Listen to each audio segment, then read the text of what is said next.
In 1988, one of the strangest court cases of all time concluded with a resounding victory for liberty, freedom of expression, and anyone who likes saying "fuck you" to major corporations. John Fogerty of Creedence Clearwater Revival was sued for releasing his 1984 single, The Old Man Down the Road, which sounded too much like Run Through the Jungle, released in 1970 when he was a member of CCR. Fantasy Records was the owner of all CCR material, having had the band sign what amounted to the worst record deal in the industry at the time, giving Fantasy rights to all the music produced by CCR and requiring multiple albums from the band. John Fogerty's lawyers had a stellar defense setup, however.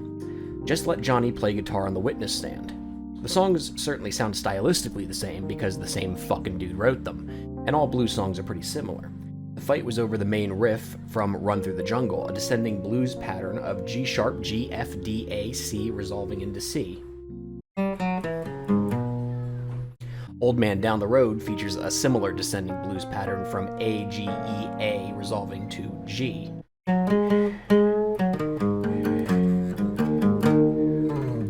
While the two sound the same, when John plays the two riffs with his signature style and sound, when I play them here, you can see they are not the same riff.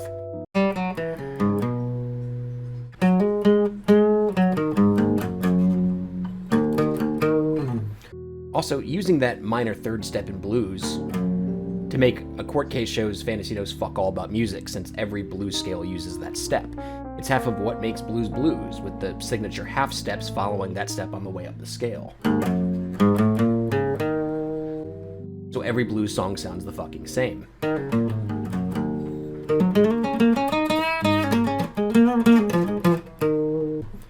The case ended in John's favor, with the jury ruling essentially, you can't fucking plagiarize yourself, which I'm about to do now.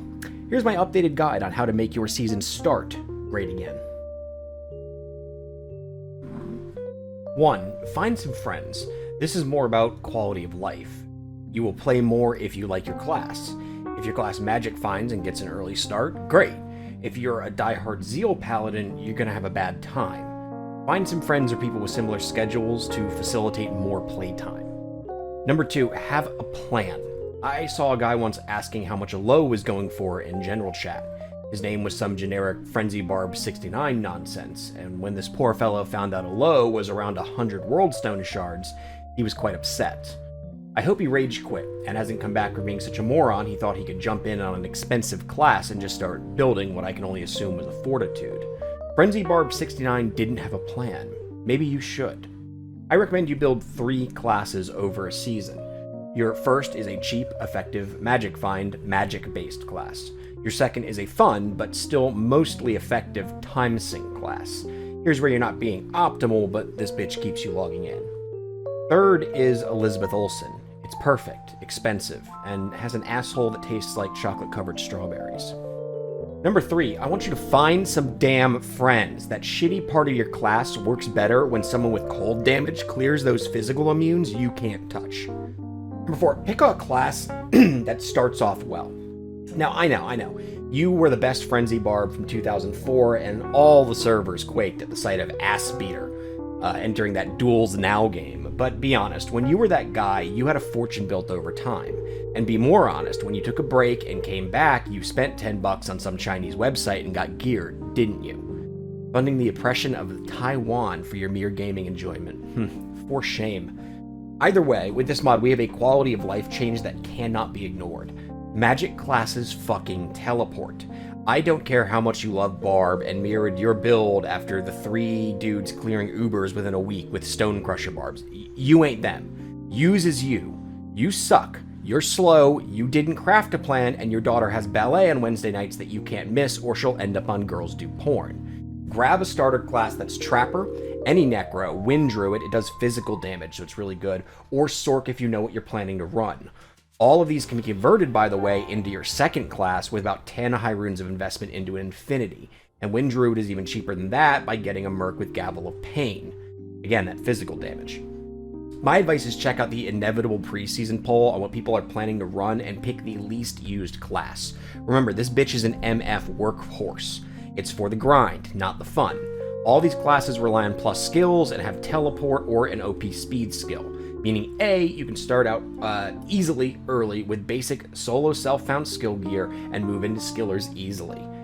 Expanding stashes means stacking MF charms, or expanded stashes means stacking MF charms is easy at the cost of resistances early season. These guides are still relevant, so just look up the class changes when you find something that you like, and just type in PD2 wiki and you'll find the class guides. Number 5, find some fucking friends. Dude, reach out on the Discord. It's easy. Do it. 6, execute the plan and don't wander. This game plays like Protoss from StarCraft. If you don't know what I'm talking about, you're subhuman trash and you can stop reading. Protoss always works by building a small, fairly expensive units that get a lot done. And by endgame, the Protoss death rate ball is an unstoppable juggernaut unless you've got some Korean Zerg who can micro like he's plugged into the Matrix. So, for example, I'm going to be playing Necro this season. Why? Well, everyone played it last season. Even though it's still going to be good and a lot of people will play it, I expect a huge drop-off from the last season's 8-week-long golf for skillers bullshit that was going on. And my Elizabeth Olsen class last season was Summon Amazon. It was odd, weird, and expensive. You know how much a 20 FCR 15 max ring is with res is? I don't either. I bought one for about a burr in item-to-item trading with a friend, but I wouldn't sell that ring for 40 high runes because it fit my Elizabeth Olsen perfectly, like a lingerie nightie with John Stamos' face imprinted on it. You may end up feeling a connection to your Elizabeth Olsen because she's unique, and even though map after map is the same face-sitting session, your dick just doesn't get bored of it. Every time I switched to another class and got bored, I knew I built a unique, fun class that kept me going back to her. It's like finding a hooker with beer-flavored nipples. You know you can get any hooker, but you're willing to pay a little more for your favorite gal, and she keeps you satisfied more than the others. 7, find some motherfucking friends. I get it. You're insecure. That girl broke your heart years ago. It's fine. She was okay looking. She was a fucking airhead. And compared to your wife, her head game was subpar at best. That might be specific to me. But get over yourself. Find some buddies. Seriously. Where do I take my first magic find, magic-based class? Well, anywhere. If you're clearing hell cows, you're doing okay. However, mix in Shank, that asshole above Shank, I forget his name, Trav, Rakinishu, who has a better loot table than you think, if you're super weak. Obviously, getting the trio of Andy, Meth, and Big D is ideal. Hopefully, they'll have bail changes, and you can go run him as well. But not everyone has eyes, I've found, and those can be hard for some people. But running what you enjoy to make magic finding less strenuous on a class you picked for its cheapness and efficiency is what gets you through it. You know, I ran a set rotation of Cows, Andy, the level 85 area in Lost City, Trav, Meth, Diablo, Shank, and the asshole above Shank. It works for me because immunes weren't an issue. If you went Fire, cut out maybe Trav in that level 85 area in Lost City. Add in the Pit from Act 1. Tailor your runs to you and your plan where you want to go before choosing. It takes 15 minutes of research, and even the YouTubers get this one right, so check there too. You can find better guides on this, though. Look it up. So, why have you not found a friend yet? Seriously, you're still reading this, giggling at all the fucking swearing, aren't you? No. You need to go find a friend. Is it your dad? Did he leave early in life? What the fuck is your problem? Find some friends. Maps. This is where most of you fuck up. So, the big hubbubaloo came when maps had a change in the base drop rates from set players 5 down to players 3.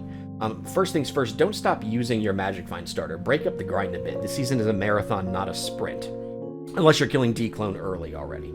Then go get laid. Here's the list of level 85 areas you could be using. Again, PD2 Wiki, go to the areas section. That second character you built should be efficient even if it's not your favorite. I can't believe I need to say this, and I won't share the direct messages I got 2 seasons ago on this, but you can upgrade maps to rare, guys. Use your built-in loot filters. It says it on the item. Go to Anya, roll maps using gold you found from your Magic Find character to roll high-density, high Magic Find Tier 1 maps. This is going to be better than Chaos. Well, I have a script here I'm reading. It might not be better than Chaos runs if they update. We'll cut that part out. You should struggle with Tier 2s and 3s, and they might not be doable depending on the efficiency of the class you've chosen. So here's the link for immunes that exist on each map. Cold character struggle on almost all maps unless you're my Ice Bulk fuck machine. You should be looking at dumping your first real high runes into your Merc after Tier 1s too, because eventually you need to do something about those immunes. Don't keep trying to get that perfect GG gear when your character can't clear 80% of the endgame content. Settle a little bit and you'll realize it wasn't settling at all. So find the map that corresponds to what you do best. Keep the density as high as you can go without getting ass rammed 4 times every map. Remember, the density is what matters. Everything else is gravy. There is no way, statistically or anecdotally, you should be anything other than middle class in PD2 if you're clearing 2 to 5 maps a day. And when you find something, use your trade guide and list it reasonably. We're trying to make money here, not build an ivory throne of GG items sitting on mules for 3 weeks to get that extra 10% out of them. If that Thunderstroke you found is stacking at Vex, sell it for a gull. It's fine, you have better things to do. And to be honest, now I see why things get overpriced because people don't have better things to do. Ubers is generally dead money. By the time most of us get to it, we've drained that pony already, it's done. So if you made it here and you're still poor, you've made a decently quick magic finder, you've got your cheap map clearer, and you've started saving for your Elizabeth Olsen strawberry flavored booty hole, then it's just proof Donald Trump is right and poor people get what they deserve. Since this is going to be posted on Reddit, I assume that will motivate most of you to get out there and fucking do something about it. Later, guys.